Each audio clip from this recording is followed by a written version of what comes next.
نشرة أخبار النادي الأهلي اليوم الجمعة 30/8/2019. المنيسي يكشف سر غياب القيعي عن حلقة أمس من ملك وكتابة. أكد الإعلامي بقناة النادي الأهلي إبراهيم المنيسي أن سبب غياب عادل القيعي المستشار التعاقدي بالنادي الأهلي عن حلقة برنامج ملك وكتابة بالأمس هو حصوله على أجازة شخصية. وقال المنيسي المهندس عادل القيعي يغيب عننا النهاردة لسفره خارج البلاد في مهمة خاصة ورحلة أسرية أو أجازة شخصية. وأشارت أنباء اليوم أن القيعي سافر خارج البلاد لحسم صفقة المهاجم الجديد للنادي الأهلي. هوية المدرب الجديد للنادي الأهلي 5 مميزات ينتظرها الأهلي. يواصل وفد النادي الأهلي المتواجد في أوروبا مرحلة البحث عن المدير الفني الأجنبي الجديد الذي يتولى مهمة قيادة الفريق خلال الموسم الجديد، ويفرض جهاز النادي الأهلي بالكرة سياجا من السرية حول هوية المدير الفني الجديد للنادي الأهلي رغم حالة الترقب من جانب الجماهير الحمراء. وإليكم بعض المعايير التي يضعها الأهلي في اختيار مدربه الجديد. اسم شهير. وجود اسم شهير على رأس قائمة المدير الفني للنادي الأهلي سوف يزيد من قيمة المارد الأحمر التسويقية مستقبلا من خلال نشر اسم المدرب الجديد في وسائل الإعلام خارج مصر بشكل كبير، والإشارة إلى أن النادي الأهلي ممثل مصر، كما أن الاسم الشهير سوف يكون بمثابة القائد والقدوة لعدد من اللاعبين بالمستطيل الأخضر ويجبرهم على احترامه. شخصية قوية. يحتاج النادي الأهلي إلى شخصية قوية تجيد السيطرة على الأمور داخل الفريق، بالإضافة إلى سيطرته على نفسه خلال حديثه مع الإعلام، وأيضا القدرة على احتواء اللاعبين الغاضبين من عدم المشاركة بصفة أساسية في ظل قائمة الأهلي القوية خلال الموسم الجديد. خبرة في أفريقيا. يحتاج النادي الأهلي إلى مدير فني يمتلك خبرة في القارة الأفريقية ولديه تجارب سابقة مع أندية عربية، وذلك حتى يكون لديه خلفية قوية عن ظروف اللعب في القارة السمراء وصعوبات السفر والملاعب والجماهير، خاصة في ظل أحلام جماهير والإدارة بحصد اللقب الأفريقي في النسخة الحالية بعد غياب عن التتويج باللقب منذ عام 2013. الدور النفسي. يعتبر الدور النفسي في غاية الأهمية للاعب المصري بصفة خاصة، وإذا وجد اللاعب احتواء ودعم من المدير الفني له سيساعد ذلك في تطوير مستواه الفني والبدني، وهناك عدد من اللاعبين ينقصهم ذلك في الوقت الحالي، وعلى رأسهم مهاجم النادي الأهلي الأساسي وليد أزارو. قراءة الخصم.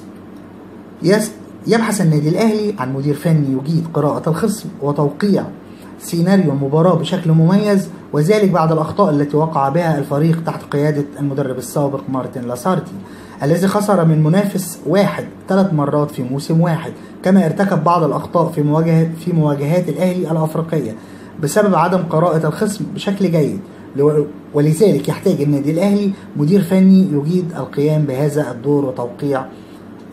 الأهلي يرفض رفع سقف التعاقد مع المدير الفني الأجنبي. اتخذ مجلس إدارة النادي الأهلي برئاسة محمود الخطيب قرارا بعدم رفع سقف المالي للتعاقد مع المدير الفني أجنبي قوي في الموسم المقبل، ويبحث النادي الأهلي عن التعاقد مع مدير فني أجنبي قوي للتعاقد معه بعد إقالة مارتن لاسارتي المدير الفني السابق للنادي الأهلي. ووضع النادي الأهلي مبلغ 2 مليون يورو فقط من أجل التعاقد مع المدير الفني الأجنبي الموسم القادم أو الموسم الجديد. الغندور يطالب الجنايني بحماية الحكام بتفعيل لجنة القيم. طالب جمال الغندور رئيس لجنة الحكام من عمرو الجنايني رئيس اللجنة الخماسية بالاتحاد المصري لكرة القدم تفعيل دور لجنة القيم بالجبلاية للتصدي إلى هجوم رؤساء ومسؤولي الأندية. وشدد الغندور على الجنايني ضرورة الوقوف بجانب منظومة التحكيم بقرارات رادعة للمساعدة على تطوير منظومة التحكيم المصري. وكان جمال الغندور تعرض لهجوم عنيف من قبل مرتضى منصور رئيس الزمالك فور إعلانه تولي مهمة رئاسة لجنة الحكام. حقيقة تعاقد النادي الأهلي مع محمود الكهرباء. كشفت تقارير صحفية عن موقف النادي الأهلي من التعاقد مع محمود كهرباء خلال جناح الزمالك السابق وأفيست البرتغالي الحالي. وكانت تقارير أن المسؤولي الأهلي قرروا تأجيل التعاقد مع كهرباء إلى يناير المقبل، خاصة وأنه لا يوجد مكان له في قائمة الفريق. كما ترغب إدارة النادي الأهلي انتظار معرفة موقف اللاعب من أي عقوبات محتملة بعد رحيله عن الزمالك دون موافقته، وكان كهربا قد رحل عن الزمالك بشكل مفاجئ وانتقل إلى صفوف أفيست البرتغالي، وحصل على بطاقة مؤقتة للمشاركة مع الفريق البرتغالي. جيرالدو يقترب من الرحيل عن النادي الأهلي. اقترب الأنجولي جيرالدو لاعب النادي الأهلي من الرحيل عن القلعة الحمراء في فترة القيد القادمة من أجل إفساح المجال لمهاجم أفريقي السوبر لقيادة الخط الأمامي لأبناء التتش. وفشل النادي الأهلي في تسويق المغربي وليد أزارو لعدم تلقيه عروض بيع مناسبة من ناحية، ولرفض اللاعب فكرة الخروج كمعار من ناحية أخرى. وشدد مصدر مطلع داخل النادي الأهلي أيضا أن التفريط في أجاييه فكرة غير مطروحة، بعكس ما أشارت ليه بعض التقارير الصحفية بالمواقع المصرية، خاصة أن اللاعب لم يمتلك أي عروض، بالإضافة لوجود استحالة من عدم في إعارة اللاعب، خاصة أن راتبه مرتفع جدا ومن الصعب على أي نادي تحمله. بطل غينيا يحدد موعد مواجهة النادي الأهلي في دور 32 بدوري أبطال أفريقيا. حدد فريق كانو سبورت بطل غينيا الاستوائية يوم 14 سبتمبر المقبل موعدا لخوض لقاء الأهلي في ذهاب دور 32 بدوري أبطال أفريقيا.